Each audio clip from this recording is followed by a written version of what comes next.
So hello everyone समस्त को नमस्कार जय जगन्नाथ आपण मान एग्जाम पूर्व गोटे लास्ट टिप्स और आपण गुरु वचन बोली आपण कहि पारंती हैला। सो देखो हमर फर्स्ट एंड फॉरमोस्ट एस्पेक्ट हैला हमको एग्जाम रे बिफोर शेड्यूल टाइम माने 9टा कि 9:15 सुधा हम जे पहुंचबार अछि फर्स्ट।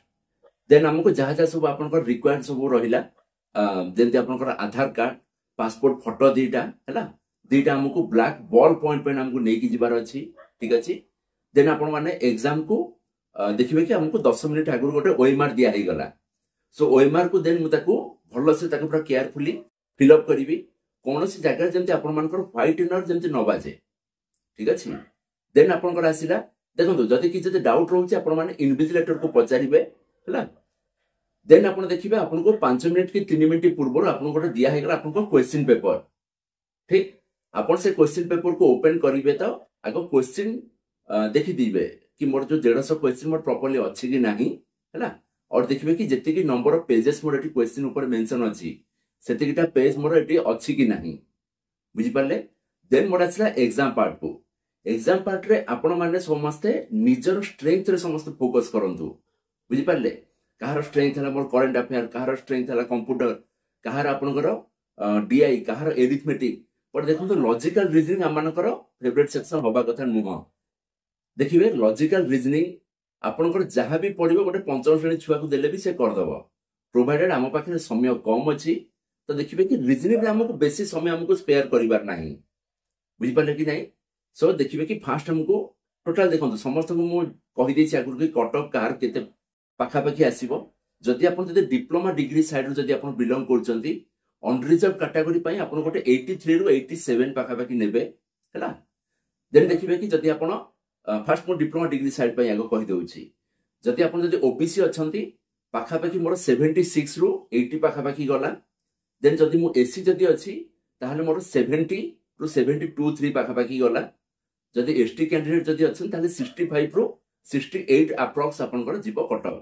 जदि आपण हैंडीकैप कोटा जदि अछंती ताले आपनकर कटक से पाखा पाखी 55 जीव बुझि पारले।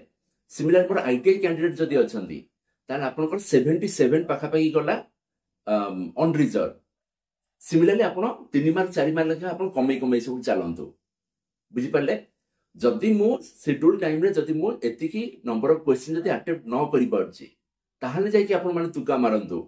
जदि आपण जदि रिक्वायर्ड आंसर जदि हेई जाउछि देन आपण को तुका मानिबार किछि रिक्वायरमेंट नाही बुझि पारछंती कि नाही। एठी अगेन गोटे नेगेटिव मार्किंग अछि 0.25 मार्क माने जदि मोर चारटा जदि मोर भूल होउछि ताहाले गोटे मोर ठीक आंसर रे जति कि मु मार्क सिक्योर करछि से मोर कैंसिल हे जाउछि बुझि पारछंती कि नाही।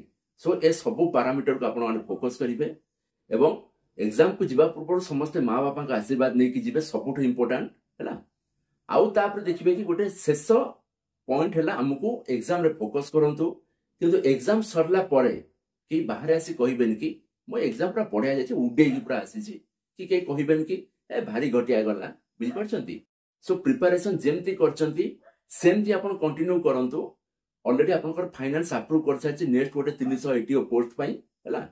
सो जो मानकर जेमिति भी जाउछि समस्त आसीबे तो इवनिंग थारु हमको मेन एग्जाम रे फोकस करिवार अछि बुझि पारले। सो म आपन को बतै देबी कि मेन एग्जाम रे कोन कोन सब मोर आसीबो को सेक्शन केते क्वेश्चन आसीबो देन काली थार हमको पूरा परफेक्टली मेन एग्जाम हमको फोकस करिवार अछि बुझि पारले।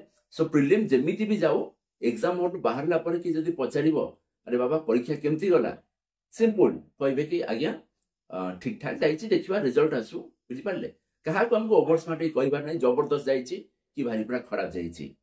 सो समस्त को ऑल द बेस्ट जमे कि समस्त एग्जाम दियंतु आउ आसला पर समस्त निजर फीडबैक मो सहित शेयर करिवे केमती गला भलो खराब ठीक अछि सब जिंस आपण माने मते आसला पर समस्त शेयर करिवे।